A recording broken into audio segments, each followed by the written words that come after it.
Hi everyone, welcome back to my channel. I'm Ashley Griffin, a Broadway performer, writer, and theater journalist. This is my co-host Poppy. How's it shaking, bacon? Nope. Say hi to the pretty people. No. Okay. This is my co-host Poppy. Yeah. If you're new here, welcome. Don't forget to click the subscribe button for more content from your theatrical Hermione Granger. Did you know that 90% of the people that watch my videos aren't subscribed? What are you doing? Make sure you don't miss anything and come help me grow my channel so I can make more content for all of you. So let's get started.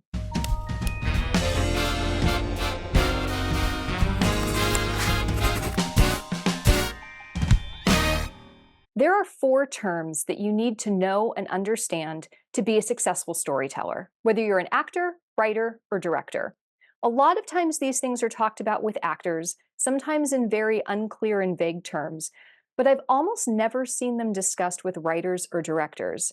And trust me, they're the key to being successful at what you're doing. So let's break it down. Every human being, or god, fairy, or anthropomorphic chair for that matter, has something they want, specifically something emotional. Everything that every person does is in service of their primary emotional want, whether they realize it or not. It is this want that determines their actions, what they do, what choices they make. Objective, action, obstacle, and given circumstances are the primary building blocks of your story. They're also what allow us as the audience to connect with a story or character. There are a numerous but finite amount of pure objectives, and they're all things we can personally relate to in one way or another. Watching how other people pursue their objectives allows us to subconsciously practice what we might do in their circumstances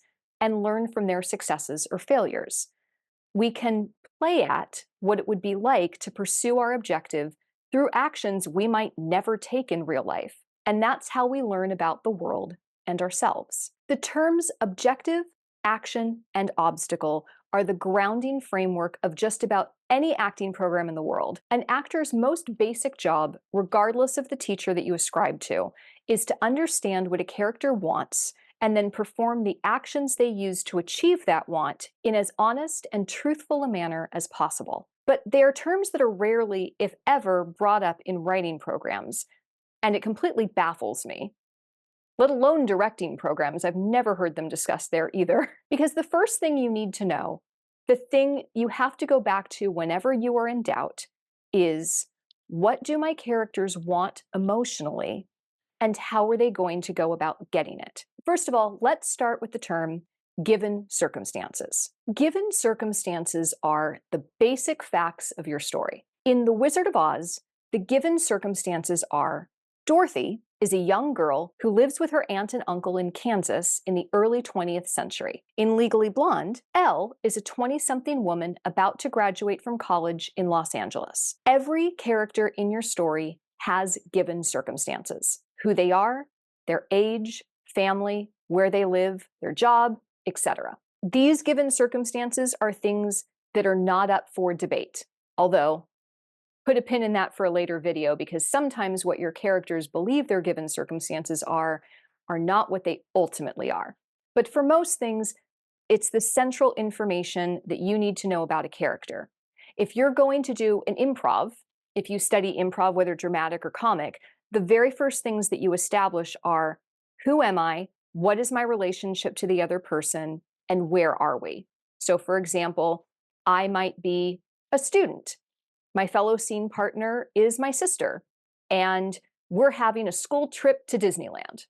Those are our given circumstances and the things that we have to know in order to be able to tell the story. An objective is what a character wants emotionally. This could be something they want to get from someone else, love, acceptance, trust, or something they want to do to someone else, make them suffer, protect them, worship them. An action is what the character physically does in order to achieve their objective. If your objective is to gain someone's love, you might flirt with them, flatter them, seduce them, offer them your service, take care of them, torture them until they promise to love you? The possibilities are endless. And what actions someone takes in service of their objective depend on who they are as a person and what their given circumstances are. Joan of Arc, for example, would likely not seduce someone to earn love, but Joan of Arc would very likely offer them service. Conversely, Scarlett O'Hara would likely be the exact opposite. An obstacle is what is keeping the character from achieving their objective. If Sarah's objective is to gain John's love, but John is madly in love with his wife Anna, John's love for Anna is Sarah's obstacle in a plot sense. But dig a little deeper and you'll see that the heart of obstacles are emotional. There are lots of things that Sarah could theoretically do to try and end John's love for Anna. She could start a vicious smear campaign. She could blackmail Anna into breaking John's heart. Heck, she could even kill Anna. But the real obstacle is that any of these things might cause John to hate Sarah.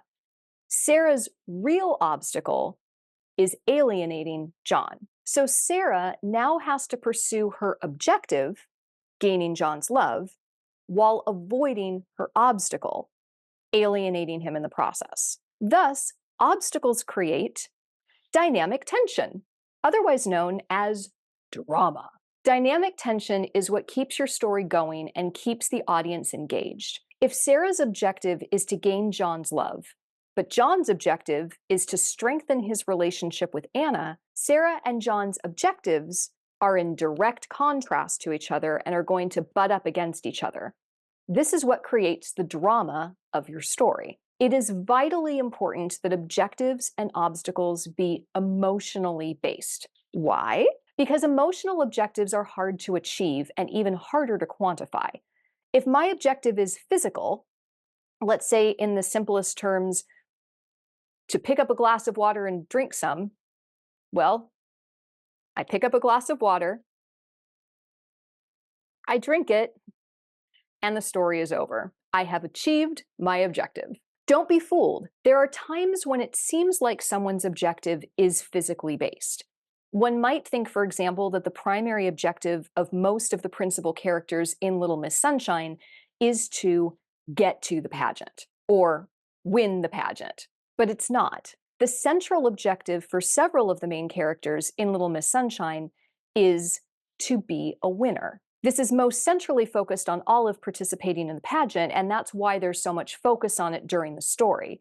But look what happens when they get to the pageant. Olive, full of joy and confidence, ends up making a fool of herself on stage by following her trusted grandfather's advice and choreography. What does the family do? They end up realizing that real winners are people who have love in their lives and are comfortable and happy with who they are, quirks and all.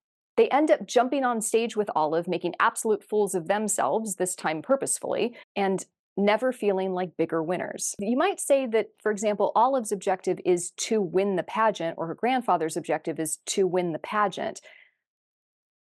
But again, it's important that that's tied up in something emotional. You want to win the pageant because you want to be a winner. And so winning the pageant becomes an action to that end, not an objective in and of itself. If their objective had been to get to the pageant, then the story would have effectively been over the moment they got there. The key with objectives is to ask why until you can't ask why anymore. Olive wants to compete in the pageant. Why? Because it makes her feel special. Why? Because she wants to have attention on her. Why? Because she wants to be adored. Why? Because some people who are adored are special. Why? Because they're better than everyone else. Why? Because they have won at the game of life. Why? Because Daddy said that you either win by achieving certain milestones the world has set out, or you're a loser who's unworthy of love because you didn't work hard enough. Why? Because Daddy really, really wants to win. Why? Because Daddy thinks only winners deserve love. So if you want love, you have to win. That's the essence. If you want love, you have to win, which could be considered a theme of Little Miss Sunshine. The film questions whether or not this statement is true. Do we have to win to be loved and successful? The film ultimately provides a complex look at what the definition of winning even is, and what goals we should place value in and why. Ultimately, your character's primary objective will be closely related to the theme or question of your piece. And it is every character having a different point of view on that theme or question that provides an interesting story and something for the audience to mull over long after they leave the theater. Keep in mind that the term winning that I'm using in regards to Little Miss Sunshine is referring to the emotional idea of being a winner, not actually winning a specific prize. That primary objective will lead to smaller objectives throughout the story. In Legally Blonde, for example, we might frame Elle's overall objective as find happiness and fulfillment through achieving my full potential. At the beginning of her story, that potential is completely tied up in her relationship with Warner. So her smaller objective through the beginning section of the story is to earn Warner's love. There's a dramatic beat change about a third of the way through the movie when Elle is embarrassed at a Halloween party and realizes that I'm never going to be good enough for you, am I? her objective then changes to show them all that I'm their equal, and goes from there. Usually you will have one large objective for a character during the whole story, and then maybe smaller objectives that link through the whole piece. And actions are what link your objectives together.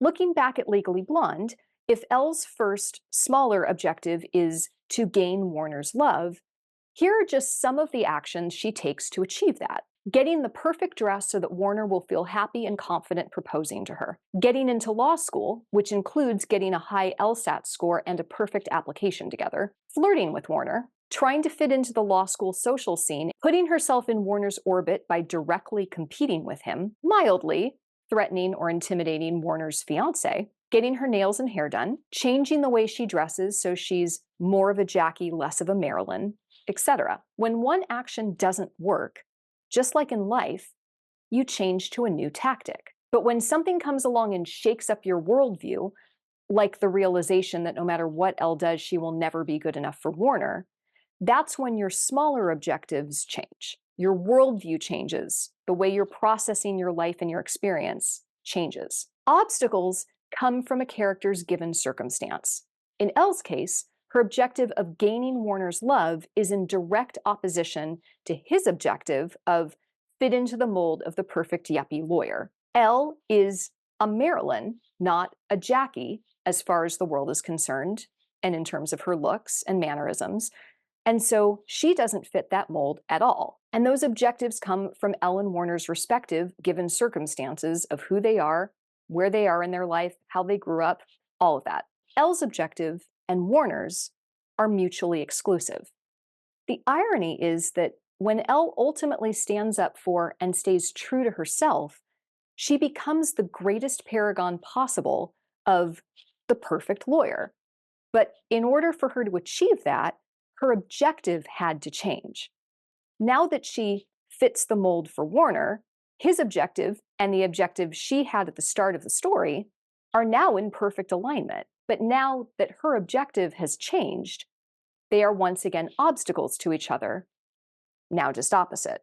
I just wanted to say that you were so brilliant in there, and that I was wrong. You are the girl for me.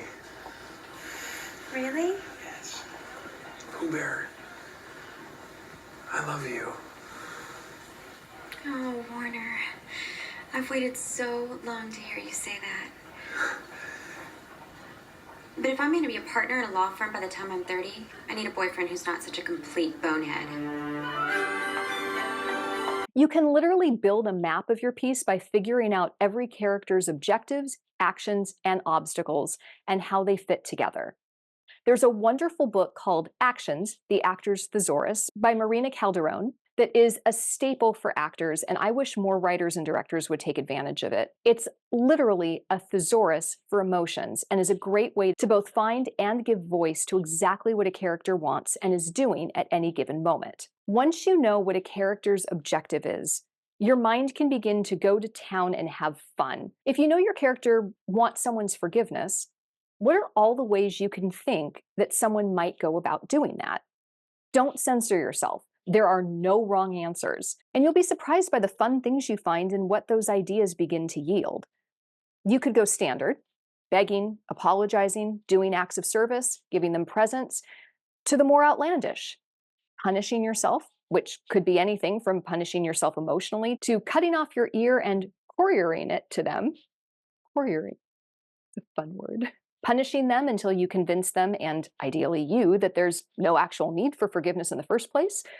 Ghosting them so you can save them the angst of cutting you out of their life, to the wildly out of the box.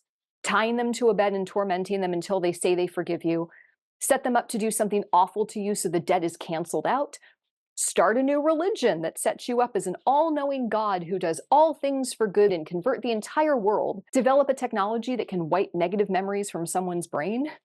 And the cool thing is, every scenario I listed above has been the basis for or significantly included in a well-loved story. Maybe not as part of the objective to gain forgiveness, but for something equally powerful and emotionally centric. There are no wrong choices.